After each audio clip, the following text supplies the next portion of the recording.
5 days ago, on December 20th, 2025, the United Nations Security Council slammed a gavel down on a polished table in New York City. The sound echoed through the hallways of international diplomacy. They had finally done it. They passed Resolution 2808. The text of the document is sharp. It is decisive.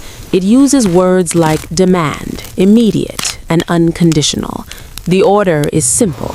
Rwanda must withdraw its influence from the Democratic Republic of Congo. The M23 rebel group must retreat. The guns that have been firing for 30 years must finally go silent. If you are watching the news tonight in London or New York or Beijing, this looks like a solution.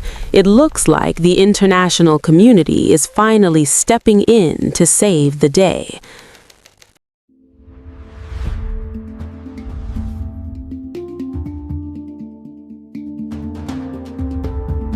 But there is a fatal flaw in this piece of paper. The diplomats in New York are trying to end a war in 2025 using a map drawn by a Belgian bureaucrat in 1910 to fix a glitch in human software that started in 1650. They are demanding a withdrawal, but they have forgotten to ask the most terrifying question of all.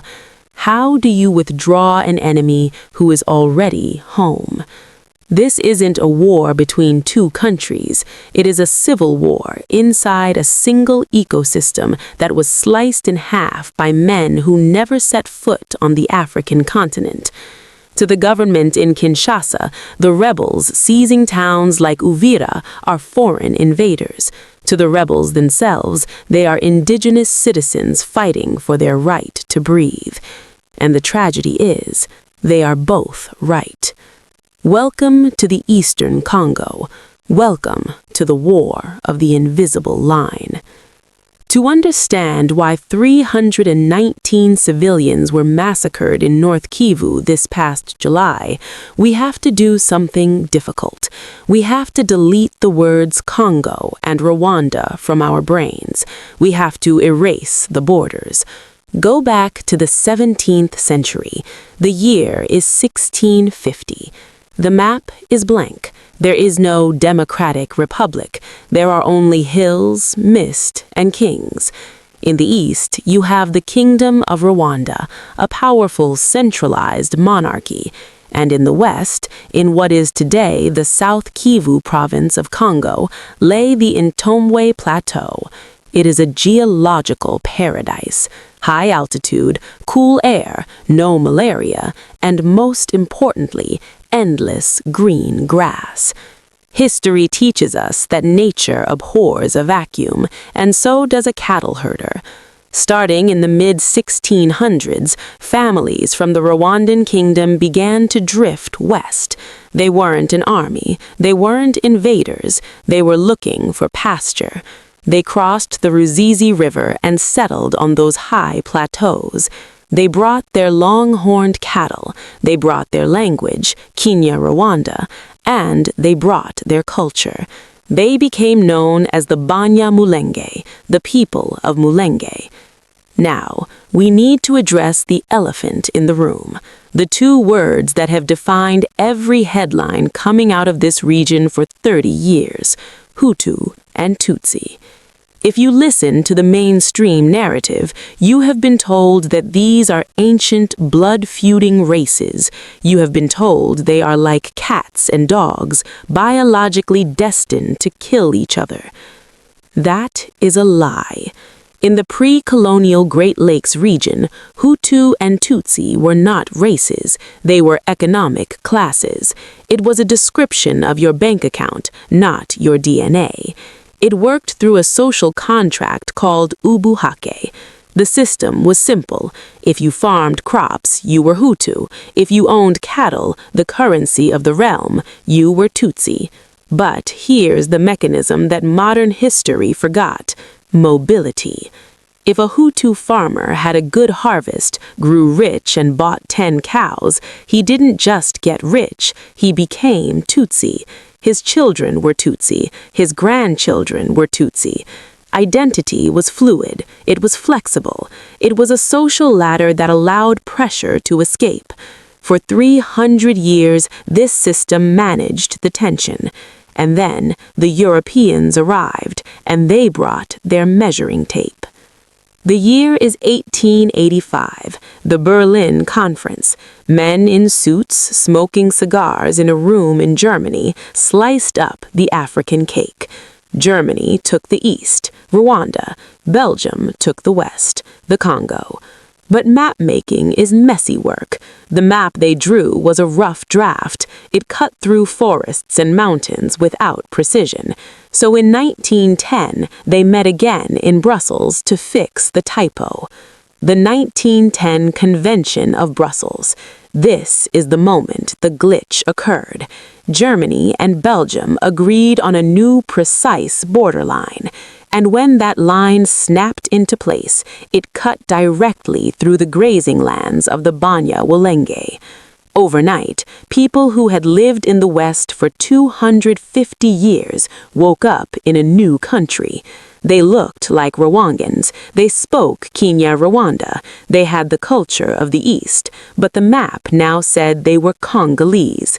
They were stranded. But the Belgians didn't just divide the land, they hacked the source code of the society.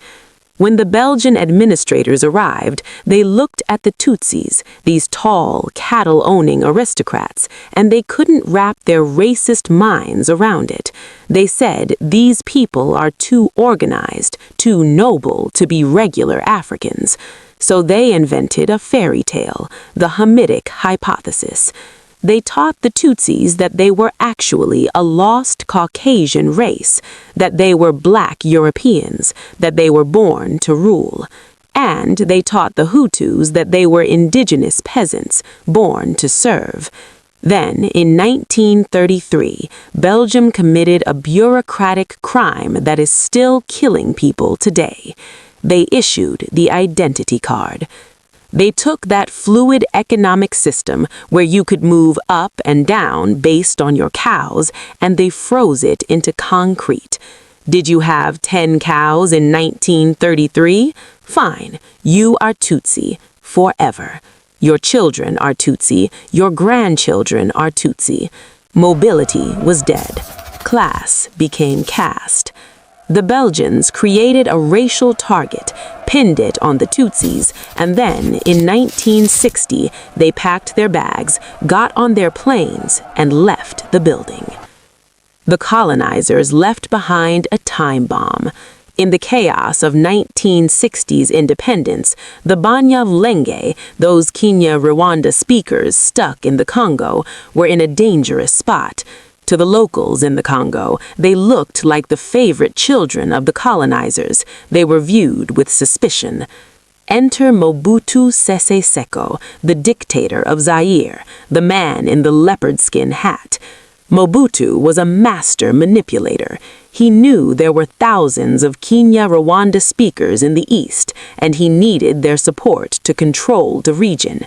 So, in 1972, he signed a decree. He said, if you are Banyarwanda and you live in Congo, you are a citizen. The Banyamulenge breathed a sigh of relief. They were legal. They belonged. But politics in the Congo is quicksand. 9 years later, the wind changed. Mobutu needed to please the indigenous tribes who hated the Tutsis. So, in 1981, he ripped up the decree. The 1981 citizenship law was a trap, a perfect bureaucratic weapon. The new law stated, to be a citizen of Zaire, you had to prove that your ancestors were members of a tribe established in the Congo before 1885. Think about the absurdity of that request. Even though the Banyamulenge arrived in 1650, they were cattle herders on a remote plateau. They didn't have birth certificates from the 19th century. They didn't have paperwork from the Berlin Conference. Overnight, hundreds of thousands of people became ghost citizens. Legally, they did not exist. They couldn't vote. They couldn't hold office. To the Congolese government, they were now invaders from Rwanda.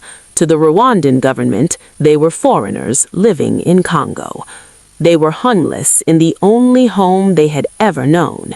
And history teaches us a brutal lesson. When you tell 1 million people they don't exist, eventually they will pick up a gun to prove that they do. Now, we have to add the final ingredient, the one that turns a tragedy into a business. While the politicians were arguing about identity cards and 19th century dates, the geologists were looking at the ground. You cannot talk about this war without talking about the dirt. Eastern Congo sits on 70% of the world's coltan reserves. It is in the phone you are holding right now. It is in your PlayStation. It is in the guidance system of the missile. This brings us to the M23, the rebel group that the UN resolution condemned 5 days ago. You see them on the news as a military force, but that is only half the picture. M23 is not just an insurgency, it is a holding company with a standing army. Let's look at the numbers. The Rubaya mines in North Kivu, this is the heartbeat of the global coltan supply. Since M23 seized this area, intelligence reports estimate they generate approximately $300,000 per month in taxes from this single mining sector. That is $3.6 million a year from one town. That buys a lot of uniforms. That buys a lot of ammunition. That buys a lot of loyalty. And here's the uncomfortable truth that the diplomats in New York whisper about, but rarely say into a microphone.